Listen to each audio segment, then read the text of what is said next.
आज हम जमात हफ्तुम का मज़मून तारीख़ सबक नंबर 5 स्वराज का क़याम, इस सबक के बारे में आज हम लोग देखने वाले हैं। आइए हम अपने सबक की तरफ बढ़ते हैं।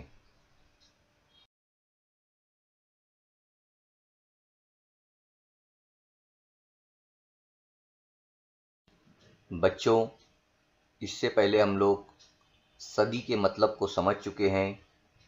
सदी का मतलब होता है 1 साल से लेकर 100 साल तक। सदी यानी 100 साल, तो एक सदी यानी 1 से लेकर 100 साल तक के हम एक सदी कहेंगे। यहाँ पर दिया हुआ है कि 17वीं सदी के पहले निस्फ में, तो 17वीं सदी स्टार्ट होगी 1601 से लेकर 1700 तक, यह 17वीं सदी रहेगी। तो 17वीं सदी के निस्फ में यानी 1601 से लेकर 1650 के दरमियान इस तारीख की बात जो है तो यहाँ पर की जा रही है। महाराष्ट्र में शिवाजी जैसी शख्सियत का जो है तो उरूज हुआ 17वीं सदी के निस्फ में। यहाँ पर यह बताया जा रहा है, उन्होंने नाइंसाफ़ी करने वाले हुक्मरानों का खात्मा किया, उनके खिलाफ आवाज़ उठाई। अब शिवाजी कब पैदा हुए, यहाँ पर वो तारीख भी दी गई है। शिवाजी महाराज शके 1551 फाल्गुन विद्या तृतीय में, है ना, यानी 19 फरवरी 1630 को ज़िला पूना में जिन्नर के मुकाम पर एक शिवनेरी किला है, वहाँ पर जो है तो शिवाजी महाराज पैदा हुए, उनकी पैदाइश वहाँ पर हुई। जैसा कि आप लोग तस्वीर में भी देख सकते हैं, शिवाजी महाराज की तस्वीर यहाँ पर दी गई है और ऊपर जो है तो पूरी इनकी डिटेल दी गई है कि शिवाजी महाराज कब पैदा हुए और कहाँ पर पैदा हुए। तो आइए अब हम अपने मेन सबक की तरफ जो है तो बढ़ते हैं कि इस सबक में क्या दिया गया है।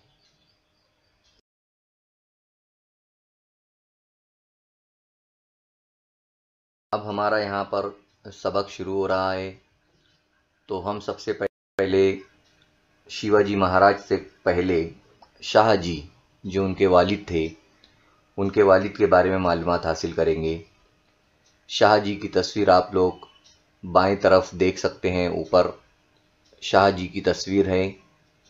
शिवाजी के वालिद थे ये, और भारत के एक मुअज़्ज़ज़ सरदार थे, है ना, जुनूबी भारत के एक मुअज़्ज़ज़ सरदार थे, एक इज़्ज़तदार घर से ताल्लुक़ रखते थे। मुग़लों ने निज़ाम शाही पर कब्ज़ा करने की जो मुहिम का बेड़ा जब उठाया था, तो इस मुहिम में बीजापुर के आदिल शाह ने मुग़लों की मदद की, है ना। शाहजी चाहते थे कि जुनूबी भारत में मुग़ल ना हो, इसलिए उन्होंने मुग़लों की मुखालफत करते हुए निज़ाम शाही को बचाने के लिए पूरी कोशिश की, लेकिन मुग़लों और आदिल शाही ताकत के सामने इनकी एक ना चली और 1636 में निज़ाम शाही का ख़ात्मा हो गया। यहाँ पर शिवाजी महाराज के बारे में बताया जा रहा है, शिवाजी महाराज के वालिद के बारे में बताया जा रहा है, और साथ ही साथ ये बताया जा रहा है बैकग्राउंड में कि वो किसके साथ थे। तो मुग़लों ने जब निज़ाम शाही को ख़त्म करने की कोशिश की, तो निज़ाम शाही को बचाने के लिए इन्होंने, शाहजी राजे ने जो है तो पूरी कोशिश की कि निज़ाम शाही हुकूमत को जो है तो बचाया जाए। यानी ये निज़ाम शाही हुकूमत में सरदार थे। अब जब निज़ाम शाही हुकूमत का ख़ात्मा हो गया, तो शाहजी राजे आदिल शाही दरबार में सरदार बन गए। यहाँ आप लोग को बात याद रखना है कि पहले वो निज़ाम शाही हुकूमत में थे, उसके बाद आदिल शाही हुकूमत में वो चले गए जब निज़ाम शाही का ख़ात्मा हो गया। यहाँ पर निज़ाम शाही, आदिल शाही, मुग़ल, ये तमाम हुकूमतों के नाम हैं, ये आप लोगों को याद रखना है। अभी यहाँ पर देख भी सकते हैं आप लोग तस्वीर में, निज़ाम शाही हुकूमत दिया हुआ है, यहाँ पर बना भी है, सब तस्वीर भी दी गई है। आगे और हम लोग देखते हैं। आदिल शाह ने भीमा नदी और नीरा नदी के किनारे, देख लो यहाँ पर आदिल शाह की तस्वीर है, एक बैठे हैं तख्त पर, उसी के साथ साथ यहाँ पर भीमा नदी की तस्वीर है पहली वाली। उसके बाद दूसरी तस्वीर जो है तो नीरा नदी की है। पूना, ये नदियों के किनारे जो है तो बहुत सारे इलाके थे, जैसे पूना है, सोपा, चाकन और इंदापुर। ये सब जो है परगने शाह जी की जागीर में बरकरार रहने दिए गए, है ना।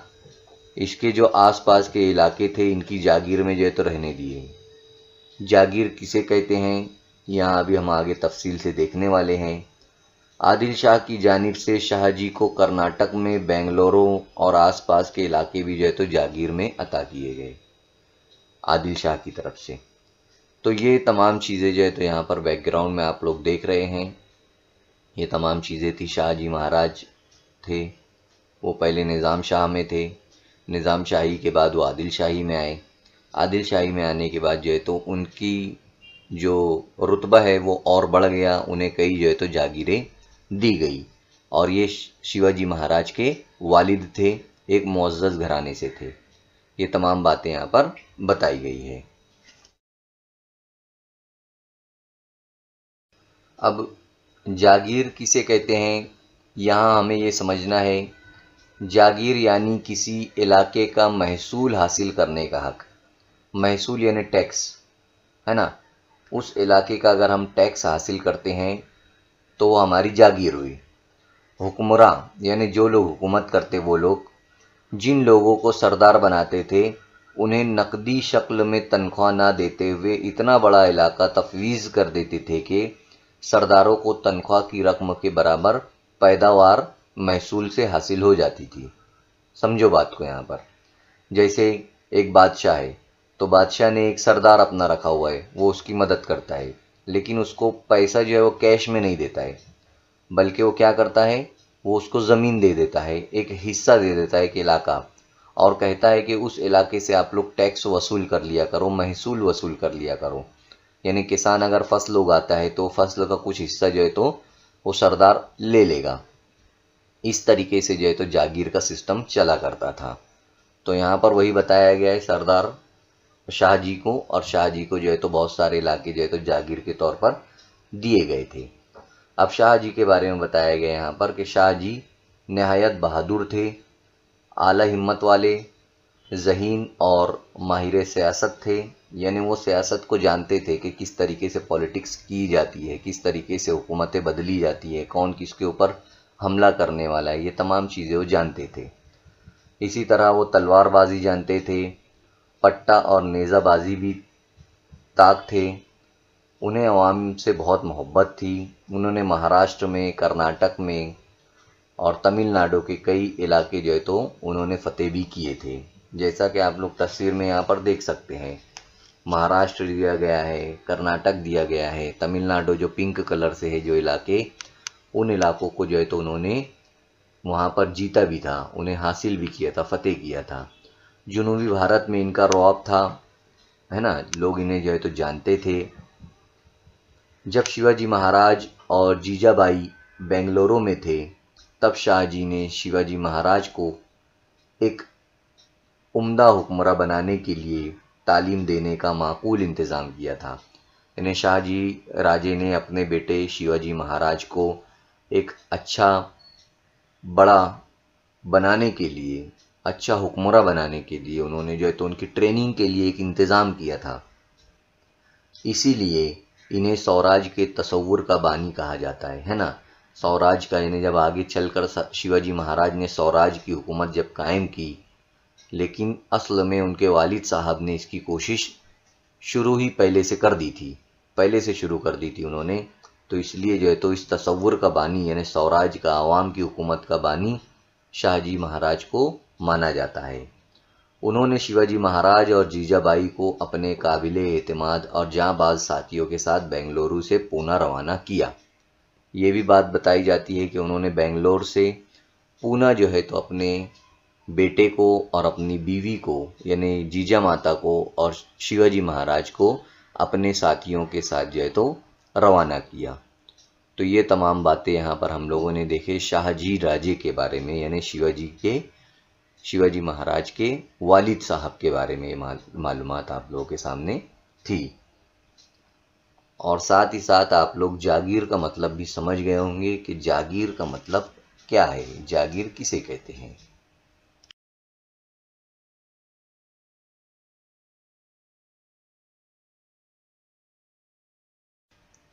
अब यहाँ पर देखेंगे वीर माता जीजाबाई के बारे में। वीर माता जीजाबाई यानी शिवाजी की माँ, शिवाजी की वालिदा।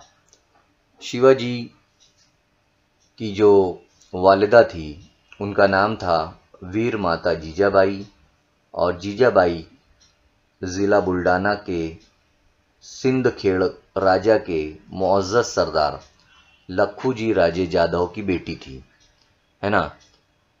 ज़िला बुल्डाना हमारे महाराष्ट्र में है।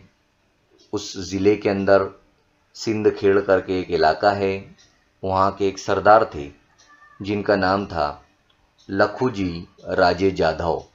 तो उनकी बेटी थी वीर माता जीजाबाई।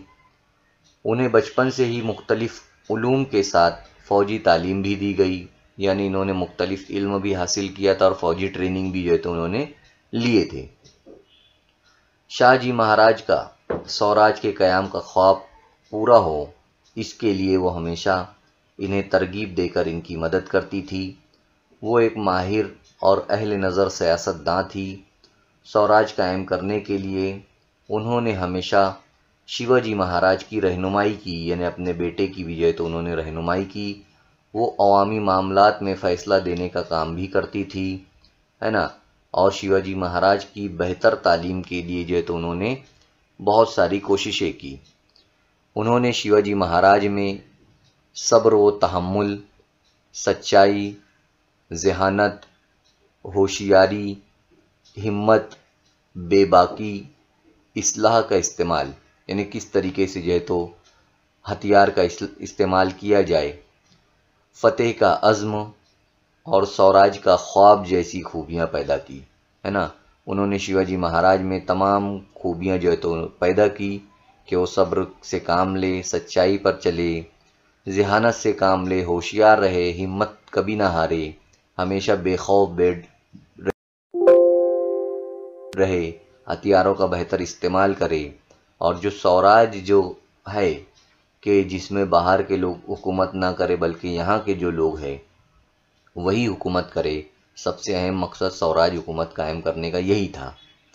तो ये तमाम बातों पर वीर माता जीजाबाई ने जो है तो बहुत ध्यान दिया और अपने शौहर का यानी शाहजी राजे का और अपने बेटे का यानी शिवाजी महाराज का, दोनों की उन्होंने बहुत रहनुमाई की। ये जो है तो यहाँ पर बताया गया है। अब हम यहाँ पर देखने वाले हैं शिवाजी महाराज के माअविनीन, यानी शिवाजी महाराज की मदद करने वाले लोग। हम अगर किसी काम में कामयाबी हासिल करते हैं तो उस कामयाबी के पीछे कई लोगों का हाथ होता है, यानी और भी लोग होते हैं जो हमारी मदद किए होते हैं। तो इसी तरह शिवाजी महाराज ने जब स्वराज की हुकूमत कायम की, जब वो राजा बने, तो उसके पीछे भी कई लोगों का हाथ था, यानी कई लोगों ने उनकी मदद की थी। यहाँ पर हम लोग वही देखने वाले हैं। शिवाजी महाराज ने स्वराज के क़याम का आगाज़ मावल के इलाके से किया। जैसा कि आप लोग यहाँ पर पूना का नक्शा दिया गया है और उस नक्शे में एक इलाका बताया गया है मावल। तो इस इलाके से स्वराज के क़याम का आगाज़ हुआ, यानी हुकूमत जो है तो बनाना शिवाजी महाराज ने यहाँ से शुरू की। इस वक्त मावल आज के पूना ज़िला के मगरबी और जुनूबी मगरबी इलाके पर मुश्तमिल था। देखिए यहाँ पर पूना के इलाके में वो मौजूद है।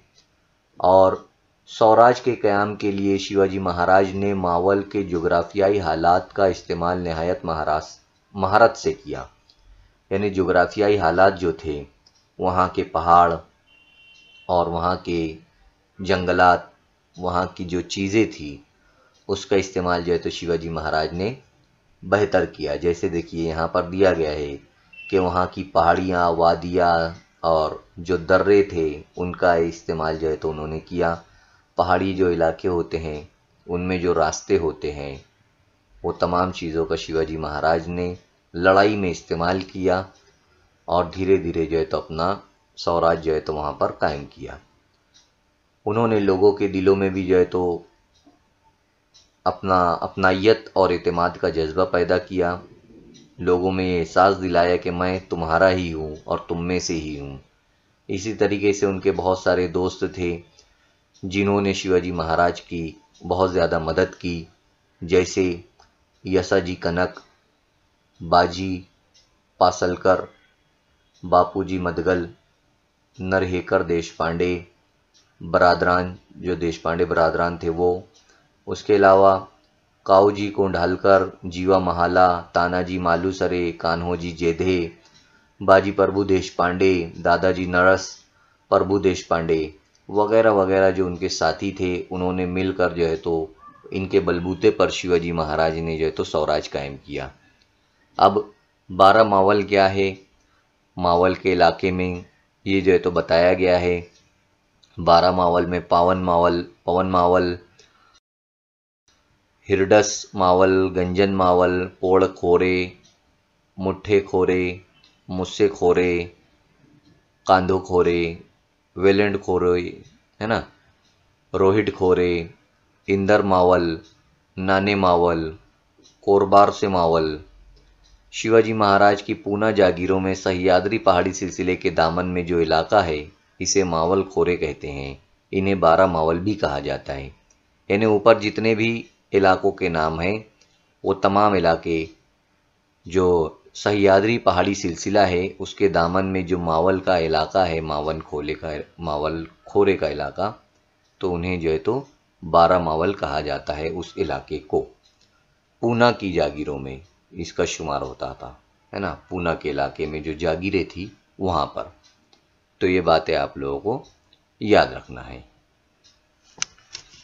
शाही मोहर की, है ना, जिस तरीके से एक स्टैंप होता है किसी भी अंजुमन का, किसी भी स्कूल का, हुकूमत का, तो इसी तरीके से जब शिवाजी महाराज की हुकूमत थी तो उनकी भी जो है तो शाही मोहर थी। और इसी मोहर के बारे में जो है तो बताया गया है यहाँ पर। उस मोहर पर संस्कृत ज़बान में 2 मिसरे लिखे हुए थे, यानी एक शेर लिखा हुआ था, प्रतीप चंद्र लिख्यु वर्धष्णु दर्शन विंदिता, शाह सुनो वाशिव शीशा मदरा भद्रा राजते। यानी शाह जी के बेटे शिवाजी के अज़्म का सबूत चांदनी की तरह मुसलसल बढ़ने वाली रोशनी है जिसे दुनिया ने सलाम किया है। आवाम की फलाह व बहबूद के लिए ये मोहर हुकूमत को ज़ेब देती है ना। यानी शिवाजी महाराज ने जो मोहर बनाए है उसके ऊपर ये तमाम चीज़ें संस्कृत ज़बान में जो है तो लिखी हुई थी। शाही मोहर पर मौजूद ये कौल यानी ये बात कई मानों में अहम है। शिवाजी महाराज ने इस कौल के ज़रिए अपने वालिद के तई अपनी एहसानमंदी, स्वराज की मुसलसल तौसी का यकीन, मोहर को इज़्ज़त व एहतराम हासिल होने का एहसास, अवामी फलाह का अहद और अपनी सरज़मीन पर ख़ुद मुख्तारी के साथ हुकूमत करने की ज़मानत का इजहार किया है। इस छोटे से कौल में स्वराज के क़याम का हमजहत मफ़हूम समा गया है। यानी इस छोटी सी बात में कि शाह जी के बेटे का ये अज़्म है कि वो मुसलसल जो है चांदनी की तरह अपनी हुकूमत को जो है तो बढ़ा रहा है और ये अवाम की फलाह बहबूद के लिए बेहतर है। ये छोटी सी जो है तो बात, लेकिन इसका मफ़हूम, इसका मतलब बहुत बड़ा था कि इसमें ख़ुद मुख्तारी थी। यानी हम आवाम के लिए हुकूमत चला रहे हैं, आवाम की हुकूमत है और हम अपनी हुकूमत को जो है तो धीरे धीरे बढ़ा रहे हैं। तो ये तमाम बातें जो है तो इसमें शामिल थी।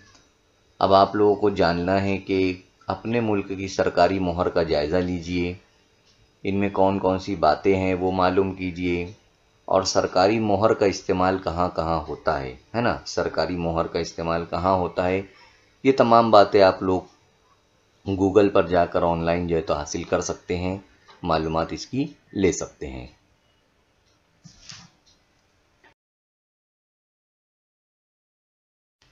अब हम यहाँ पर देखेंगे स्वराज के क़याम की पेशरफ्त, है ना। यानी स्वराज है किस तरीके से अब शुरू होता है, स्वराज में अब लड़ाइयाँ किस तरीके से शुरू होती है, कब्ज़ा करने की जो बात है वो किस तरीके से आगे बढ़ती है, वो हम लोग यहाँ पर देखने वाले हैं। जैसा कि आप लोग जानते हैं कि तारीख़ में हुकूमतें जो चलाई जाती थी वो किलों से चलाई जाती थी, है ना। तो किले बहुत अहमियत के हामिल होते थे, जिसके पास जितने किले होते थे वो उतना मजबूत राजा होता था। अब यहाँ पर हमें ये देखना है कि शिवाजी महाराज की जो जागीरें थी, जो ज़मीनें थी, उस वक्त आदिल शाही हुकूमत के अंदर थी सब। यानी आदिल शाह लोग जो थे, आदिल शाही हुकूमत जो थी उसके अंडर में जो है तो शिवाजी महाराज की जागीरें थी। तो शिवाजी महाराज ये चाहते थे कि उन जागीरों में जो किले हैं उनको फतेह कर लिया जाए, उनके ऊपर जो है तो कब्ज़ा कर लिया जाए, है ना। तो शिवाजी महाराज ने वैसे ही किया। जिसका जितना किला होता था उसके ऊपर जो है तो उसकी हुकूमत उतनी होती थी। किले पर कब्ज़ा करने की वजह से आसपास के इलाकों पर काबू रखना आसान हो जाता था, जिसकी वजह से सूरत हाल बेहतर हो जाया करती थी, है ना। यहाँ पर ये बताने की कोशिश की गई है। अब यहाँ पर उन्होंने ये भी बताया गया है कि उन्होंने तोरना, मोरब देव, कोंडाना और पुरंदर के किलों पर जो है तो कब्ज़ा कर लिया था। स्वराज के क़याम की इब्तिदा यहाँ से हो गई थी। मोरोमब देव के किले की दोबारा उन्होंने तामीर करवाई थी और इसका नाम राजगढ़ रखा था।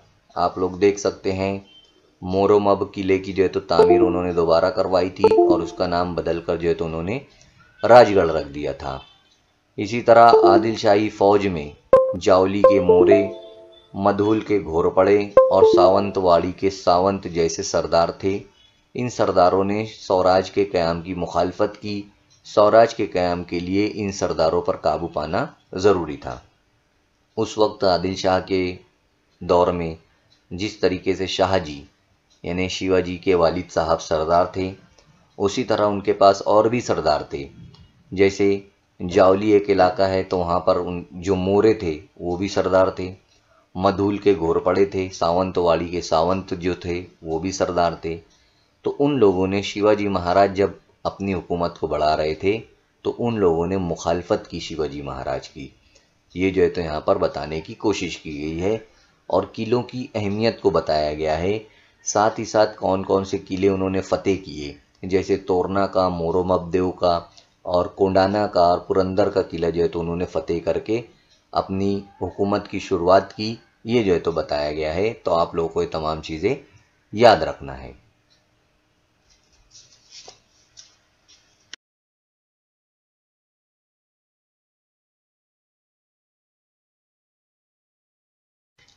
जैसा कि मैं अभी आप लोगों को बताया कि आदिल शाह ही जो हुकूमत थी उनके पास कई सरदार थे। तो उन सरदार में मोरे जो थे, है ना, सतारा ज़िला के, जैसे देखिए सतारा ज़िला यहाँ पर दिया गया है और इसके अंदर एक मुकाम है जावली। तो हम लोग अभी जावली पर कब्ज़ा देखने वाले हैं। जावली जो पिंक कलर का, डार्क पिंक कलर का दिया गया है ऊपर, जावली के ऊपर जो है तो कब्ज़ा कैसे होता है वो देखेंगे। तो इसके अंदर जो मोरे थे, जैसे चंद्रराव मोरे, तो चंद्रराव मोरे आदिल शाही हुकूमत में एक अहम सरदार थे, है ना। वो फ़ौज के अंदर एक अहम सरदार थे। इसने स्वराज के क़याम की मुखालफत की थी, ये भी मैं बताया हूँ इससे पहले। 1656 में शिवाजी महाराज ने जावली पर हमला करके वहाँ पर कब्ज़ा कर लिया और वहाँ अपनी चौकी कायम कर ली। इसके बाद रायगढ़ भी फतेह हो गया, है ना। रायगढ़ भी फतेह उन्होंने कर लिया और जावली से इन्हें बेपनाह दौलत मिली। इस फतेह के बाद कोकन में अपनी पेशरफ्त में जो है तो उन्होंने इजाफा कर लिया। उसके बाजू वाला पट्टा जो है तो कोकन का है। तब वो वहाँ पर जो है तो जाने के लिए तैयार हो गए। जावली पर हमला करके वहाँ से दौलत हासिल करके अब वो उधर कोकन की तरफ बढ़ने लगे। इस तरीके से उनकी कुव्वत में जो है तो इजाफा हो गया। प्रतापगढ़ का किला भी जो है तो उन्होंने वहाँ पर तामीर करवाया। देखिए प्रतापगढ़ का किला जावली में तामीर करवाया और धीरे धीरे अब वो आगे बढ़ने लगे शिवाजी महाराज। अब वो कल्याण, भिवंडी, इन इलाकों पर फतेह कर लिए उन्होंने। वहाँ पर जिसकी वजह से मगरबी साहिल पर सिद्दियों, पुर्तगालियों और अंग्रेज़ों से उनका साबका पड़ा। मगरबी साहिल पर पुर्तगीज़ थे और पुर्तगाली थे, अंग्रेज़ थे, तो उनसे अब जो है तो लड़ाई इनका सामना हो गया। इस वजह से उन्होंने बहरी बेड़े फिर तामीर करवाए, यानी समंदर में अपनी फ़ौज जो है तो तैयार करना उन्होंने शुरू कर दिया। तो ये था समझ लो हमारा जावली पर कब्ज़ा कि किस तरीके से जावली में उन्होंने कब्ज़ा किया, वहाँ से दौलत हासिल की। फिर उसके बाद प्रतापगढ़ का किला जो है तो वहाँ पर तामीर करवाया। ये बातें यहाँ पर दिखाई गई है। अब हम यहाँ पर देखने वाले हैं अफजल खान की सरकोबी, है ना। अफजल खान के साथ क्या हुआ वो तमाम बातें यहाँ पर अब हम लोग देखेंगे। जैसा कि अभी मैं बता दिया हूँ कि जावली पर जो है तो मोरे जो थे वो शिवाजी की मुखालफत करते थे, तो शिवाजी महाराज ने वो मोरों की मुखालफत को ख़त्म कर दिया। इसी तरीके से आदिल शाही हुकूमत में जो जागीरें, जो किले शिवाजी महाराज की जो जागीर में आते थे उनके ऊपर आदिल शाही हुकूमत थी, तो वहाँ से उन्होंने वो किले भी जो है तो हासिल कर लिए, अपने कब्ज़े में कर लिए। तो ये तमाम वाक़यात को देखकर जो है तो आदिल शाही हुकूमत थोड़ी परेशान हो गई। उस वक्त आदिल शाही हुकूमत की जो कमान थी, जो हुकूमत संभाल रही थी, वो बड़ी साहिबा, एक नाम है, वो बड़ी साहिबा जो है तो वहाँ पर वो हुकूमत को देखती थी, आदिल शाही हुकूमत को। तो उन्होंने क्या किया, उन्होंने अफजल खान को जो है तो भेजा। अफजल खान बैजापुर से वाई आया। वाई एक इलाका है, बैजापुर भी एक इलाका है। तो बैजापुर से जो है तो वाई आए। उन्होंने वाई के इलाकों से अच्छी खासी वाकफियत थी, उन्हें वाई के इलाकों को जानते थे। वाई के नज़दीक प्रतापगढ़ किले के दामन में पर 1659 को शिवाजी महाराज और अफजल खान की जो है तो मुलाकात हुई, है ना। लेकिन इस मुलाकात के दौरान शिवाजी महाराज को जो है तो फ़रेब देने की कोशिश की अफजल खान ने, जिसकी वजह से शिवाजी महाराज ने अफजल खान को हलाक कर दिया और यूं उन्होंने आदिल शाही फ़ौज की सरकोबी की। यानी वहाँ पर उन दोनों के दरमियान लड़ाई हो जाती है और अफजल खान जो है तो मारे जाते हैं। ये जो है तो यहाँ पर बताया गया है। फिर उसके बाद शिवाजी महाराज, जो साथी लोग उनके फ़ौज के अच्छे साथ देते हैं शिवाजी महाराज का, इस लड़ाई में जिन्होंने साथ दिया था, उनको जो है तो इनामात दिए शिवाजी महाराज ने। और जो फ़ौजी अफजल खान के शिवाजी महाराज के हाथ लगे थे, कब्ज़े में आ गए थे, तो उनके साथ भी जो है तो शिवाजी महाराज ने अच्छा सलूक किया। यही बातें जो है तो यहाँ पर दिखाई गई है। साथ ही साथ यहाँ पर कोकन का साहिली पट्टा भी बताया गया है कि किस तरीके से कोकन के साहिली पट्टे में भी जो है तो शिवाजी महाराज ने अपनी हुकूमत को जो है तो बढ़ाया था। यही बातें जो है तो दिखाई गई है यहाँ पर। अब हम यहाँ पर देखेंगे सिद्दी जौहर का हमला, है ना। अभी हमने अफजल खान की सरकोबी देखी, उसके बाद अब हम देखेंगे सिद्दी जौहर का हमला। अफजल खान की सरकोबी के बाद शिवाजी महाराज ने आदिल शाही हुकूमत से वसंतगढ़, पन्हाला और खेलना के किले जीत लिए थे। यहाँ पर पन्हाला किला ऊपर की जानिब दिया गया है और नीचे की तरफ जो है तो खेलना का किला दिया गया है। खेलना के किले का नाम जो है तो बदल कर विशालगढ़ नाम रख दिया गया। अब शिवाजी महाराज पर काबू पाने के लिए आदिल शाह ने 1660 में सूबे करनौल के सरदार सिद्दी जौहर को चढ़ाई के लिए भेजा। सिद्दी जौहर की आप लोग तस्वीर यहाँ पर देख सकते हैं। सिद्दी जौहर की जो है तो उन्होंने भेजा। सिद्दी जौहर के साथ और कौन कौन थे? रुस्तम जमा थे, बाजी घोरपड़े, अफजल खान का बेटा फाजिल खान, ये तमाम लोग भी जो है तो सिद्दी जौहर के साथ थे। सिद्दी जौहर की फ़ौज तकरीबन 5 महीने तक पन्हाला के किले का मुहासरा किए हुए थे, यानी उसे घेरे हुए थे। शिवाजी महाराज के लिए इस मुहासरे से बाहर निकलना मुश्किल हो गया था। नेताजी पालकर ने बाहर से सिद्दी जौहर पर हमला करके मुहासरा ख़त्म करने की कोशिश की, लेकिन फ़ौज की कम तादाद की वजह से ये मुमकिन नहीं हो पाया। सिद्दी जौहर के मुहासरा ख़त्म करने की कोई अलामत दिखाई नहीं दे रही थी।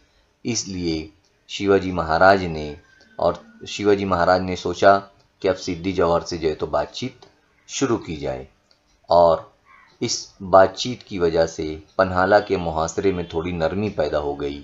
शिवाजी महाराज ने इसी नरमी का फ़ायदा उठाया, है ना, वहाँ से निकलने में।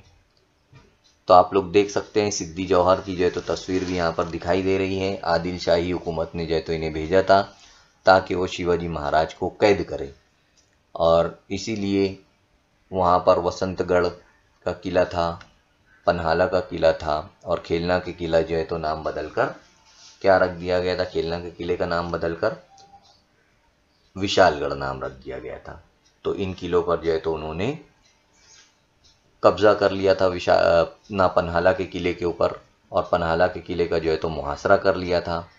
कई दिनों तक जो है तो मुहासरा जारी रहा, लगभग 5 महीनों तक। वहाँ से निकलने के चांसेस नहीं थे, इसलिए जो है तो सिद्दी जौहर और शिवाजी महाराज के बीच में बातें हुई कि अब यहाँ से किस तरीके से निकला जाए। और फिर नरमी थोड़ी बढ़ती गई मुहासरे में, और उसी नरमी का फ़ायदा उठाकर शिवाजी महाराज वहाँ से निकलते हैं। किस तरीके से निकलते हैं वो अब हम देखेंगे।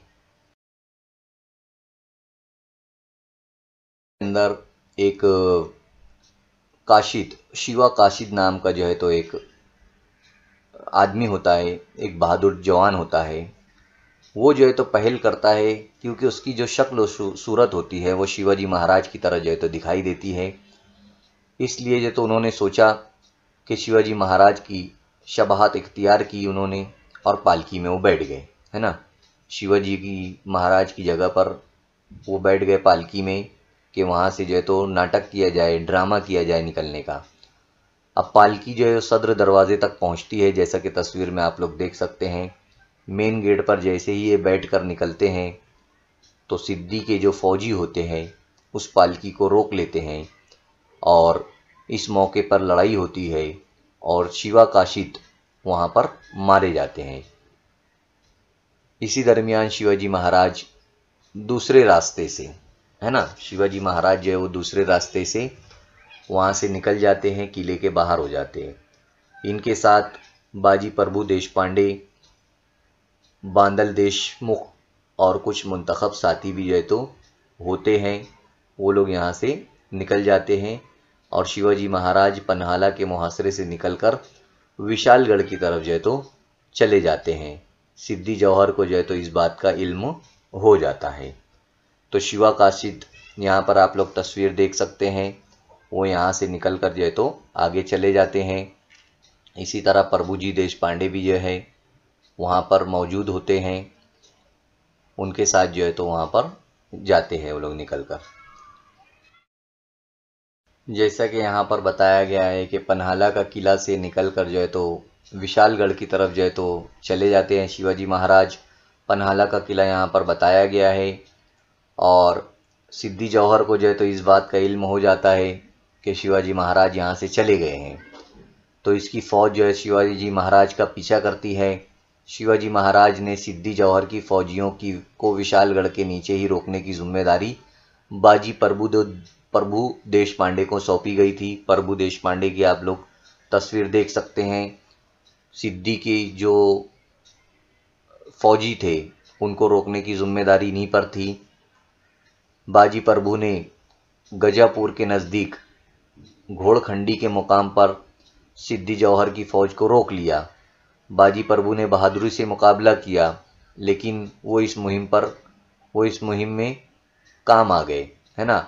बाजी प्रभु की फ़ौज ने सिद्दी जौहर की फ़ौज को रोकने की वजह से शिवाजी महाराज के लिए विशालगढ़ तक पहुंचना मुमकिन हो गया, और विशालगढ़ की तरफ जाते हुए उन्होंने आदिल शाही सरदारों पालवन और दलवी और सरंगारपुर के सुरवे की मुखालफत को भी जो है तो ख़त्म कर दिया, जिसके बाद शिवाजी महाराज खैरियत के साथ विशालगढ़ पहुंच गए, है ना। किस तरीके से प्रभुजी देशपांडे ने वहां पर फौज को रोका, जिसकी वजह से शिवाजी महाराज विशालगढ़ जो है तो आराम से पहुंच गए। जिस वक्त शिवाजी महाराज पन्हाला के किले में महसूर थे, इसी दौरान दिल्ली के तख्त से औरंगज़ेब ने मुग़ल सरदार शाइस्ता खान को जनूबी भारत की मुहिम के लिए रवाना किया। उन्होंने पहले भी पूना पर हमला किया था। इस वक्त आदिल शाही हुकूमत के साथ शिवाजी महाराज की लड़ाई जारी थी। ऐसे वक्त शिवाजी महाराज के जहन में ये बात आई कि एक ही वक्त में दो दुश्मनों से लड़ना मुनासिब नहीं होगा, इसलिए विशालगढ़ पहुंचकर शिवाजी महाराज ने आदिल शाह के साथ मुआहदा कर लिया। इस मुआहदे के तहत उन्हें पनाला का किला आदिल शाह को वापस करना पड़ा। यहाँ स्वराज के क़याम का एक मरहला मुकम्मल होता है। यानी एक तरफ आदिल शाही हुकूमत थी, दूसरी तरफ मुग़ल हुकूमत, और मुग़लों ने फ़ायदा उठाया और जनूबी भारत की तरफ जो है तो अपनी मुहिम को जो है तो तेज़ कर दिया। इसलिए जनूबी मुहिम की तरफ तेज़ करने के लिए औरंगज़ेब ने शाइस्ता खान, जैसा कि आप लोग तस्वीर में देख सकते हैं, औरंगज़ेब की तस्वीर भी है और शाइस्ता खान की तस्वीर भी है। तो शाइस्ता खान को जो है तो जनूबी भारत की मुहिम के लिए रवाना किया, यानी जनूबी भारत में कब्ज़ा करने के लिए जो तो रवाना किया। एक तरफ आदिल शाह थे, आदिल शाही हुकूमत थी, दूसरी तरफ मुग़लों की हुकूमत थी। तो शिवाजी महाराज ने सोचा कि क्यों ना हम दोनों से लड़ने की बजाय एक से ही लड़े। इसलिए उन्होंने आदिल शाह के साथ जो है तो मुआहदा कर लिया और जो पनाला का किला था उन्हें वापस कर दिया कि आप ले लो आपका पनाला का किला। और इस तरीके से यहाँ पर दोनों से ना लड़ते हुए एक से लड़ाई जो है तो उन्होंने शुरू कर दी। यहाँ पर अब हमारा जो ये सबक था, स्वराज का क़याम, 5वां सबक यहाँ पर मुकम्मल होता है। इसमें बहुत सारी मश्क के अंदर सवालात के जवाबात है, उन सवालात के जवाबात को आप लोगों को करना है। और जितनी भी बातें यहाँ पर बताई गई है सबक के अंदर, वीडियो देखकर समझने की जो है तो पूरी कोशिश करेंगे। अगर नहीं कुछ समझ में आता है तो अपने असातिज़ा से भी जो है तो आप लोग राब्ता कायम करके समझने की कोशिश करेंगे। उम्मीद करता हूँ कि यह सबक आप लोगों को बेहतर तरीके से समझ में आया होगा। इंशाअल्लाह ताला नेक्स्ट लेसन में जो है तो हम लोग फिर मिलेंगे। तब तक के लिए अल्लाह हाफिज़।